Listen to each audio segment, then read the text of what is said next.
Thank you for watching Robinson's Sure-Loc G5 engineered flooring installation video. In this video, we will show you the floating type installation. Pre-installation checklist. All painting and other wet work should be complete. Flooring should be the last material installed in a project. HVAC units must be in place and operating prior to installation and must continue to operate during and after installation. Relative humidity should be maintained between 40 and 60%. The temperature should be between 60 and 80 degrees Fahrenheit. Keep the closed plastic wrapped cartons in the room for 48 hours prior to installation if the flooring was stored at a temperature less than 60 degrees prior to job site delivery. Do not open the cartons or remove the plastic until just before installation.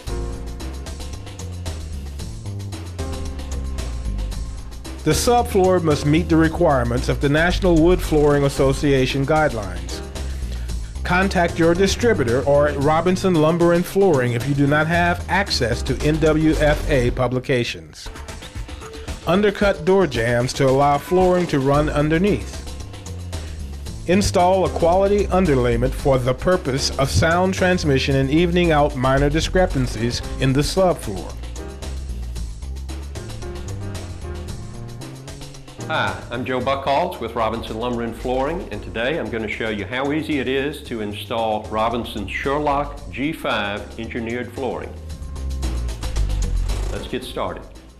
I'd like to show you some of the unique features of this Robinson Sure-Loc engineered flooring. First of all, to the casual observer, it looks like a piece of plywood, but it's really much more than that. The top layer, which is 1/8 of an inch thick, in this case is tiger wood, the species we'll be working with today. The overall thickness is 9/16, so it's a good sturdy product, and this is 5 inches wide. The really unique thing is this locking system. It's a patented G5 locking system which allows the piece to be locked along the side as well as the ends. There's a very unique tongue on the end. It's a little plastic insert on the end of every piece.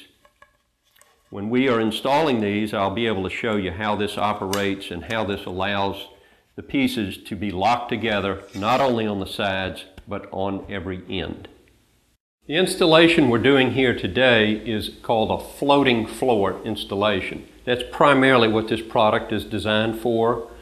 It can also be glued down or even nailed down, but it is again, primarily designed as a floating floor. One thing that we have to check is the subfloor. The maximum variation allowed is 3/16 of an inch in any 10-foot span. This subfloor I have checked. It's okay. We did not have to fill any low spots. Everything is okay. Once that's done, we're ready to put down the underlayment, which serves a couple of purposes. First of all, it takes up any slight imperfections in the subfloor, plus it acts as a sound barrier. It gives a realistic sound to the floor, and it retards sound transmission to the room below. This product is made from recycled rubber tires. It's a very nice product. There are many of these products available on the market. When installing this product or any engineered floor over concrete, you must manage the moisture vapor that potentially can come out of the concrete. The NWFA, that's the National Wood Flooring Association, has guidelines for how to do that. Essentially, the primary method is to use 6 mil or thicker polyethylene sheeting on top of the concrete as a moisture barrier. There are also products that really are 2-in-1 with a moisture barrier on the back and the underlayment for the engineered flooring on top. Then you only have to lay one product. In this case, we don't have to have this moisture barrier, but it came on the product, and so we're going to use it anyway. Now that we have the underlayment down, the next step is to install these spacers. The purpose is to allow the flooring to sit 3/4 of an inch from the wall itself underneath the sheetrock here. You'll notice we're going to let the floor sit about right here.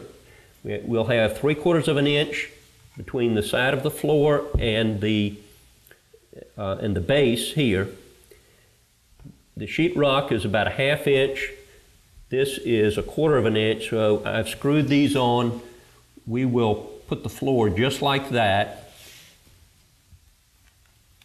And I'll finish with putting this last one in. Now, what's going to happen with this space here is that it will be covered first by the baseboard. It will come down on top. It's important that the baseboard be on top of the floor, and we can also, if necessary, put a piece of shoe mold here. If the subfloor is really flat, we may be able to get away with just baseboard and no shoe mold here. We won't know that until the installation is done. Okay, the baseboard has all been removed. I'm going to put new baseboard in this case. So to make that easier, I put a mark wherever there's a stud. So I'll know I can nail and hit a stud with the new baseboard. We're putting a wood floor in where we used to have carpet. The door jambs in the case of carpet would have come all the way down. So the first thing to do is we've got to cut all these door jambs in the room so that the wood flooring will fit underneath.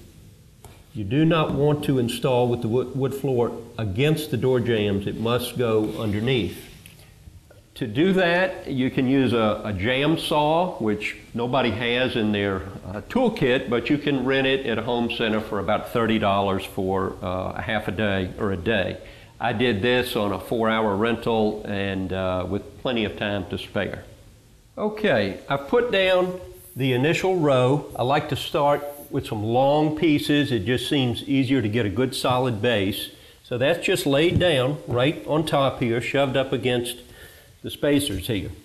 And we're going to come back with the next row, and to install these you just come in at about a 15-degree angle and apply pressure in, not so much down, but you apply pressure in and it'll fall down.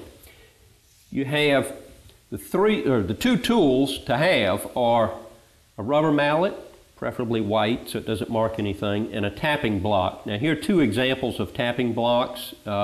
I kind of like this small one. You put it right here and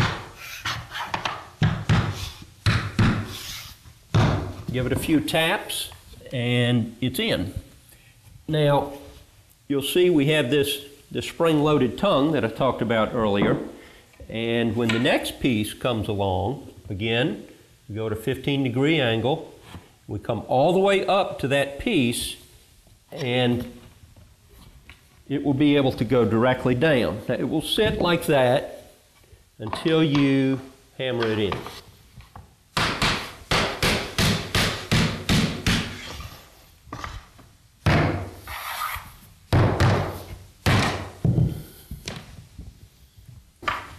Okay, this is a good tight fit. This is definitely tighter than a lot of these locking systems. It may take a little extra effort to put it in, but it'll be well worth it because you have a very tight floor once you're finished.